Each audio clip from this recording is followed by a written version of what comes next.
So then the question becomes, what does it mean to do your best, Mr. Mayor? What do you do going forward? And starting with, how do you make this a fair investigation? Well, I think the thing that you do is to start seeing this case through the eyes of a mother and father who lost a child who got shot 6 times and left for 4 hours in the street. That's really the issue right now. We're laying all of our feelings about race and class and all of the rest, and it's really moving away from the dignity that should have been shown to a mother and a father whose child got killed.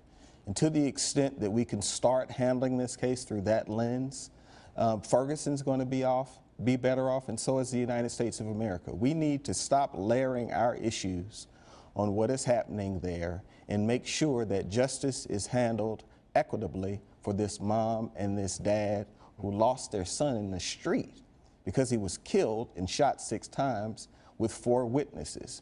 And so we have an obligation, and I think the Attorney General's visit there was vital, to ensure transparency to all of the people of Ferguson, but most important to this mom and this dad, to make sure that this prosecutor is going to use all of the resources available to make sure that this is done in a transparent fashion. We also need federal oversight to move simultaneously so that in the event that we have an adverse decision, there certainly is another path to seeing that justice is done here. Certainly. We have a will problem in Europe and in the United States is going to have to be addressed. And it has to be addressed right now. I think the president certainly is willing to do what is required, but we have to have Congress come along, and we have to have the Parliament in the UK come along. And the last time we were in a position where we were going to have to be more muscular, candidly, we did not have that kind of support. So it's not just the president.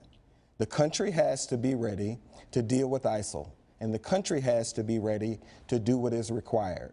The Attorney General and the Secretary of Defense has said that the kind of threats that ISIL is presenting are unprecedented. So no one can say that they're not focused on it or having conversations about it. But a war-weary nation is going to have to understand that if we're going to address these acts, it's going to take the will and Congress and us coming out of this fog of not being willing to do what is required.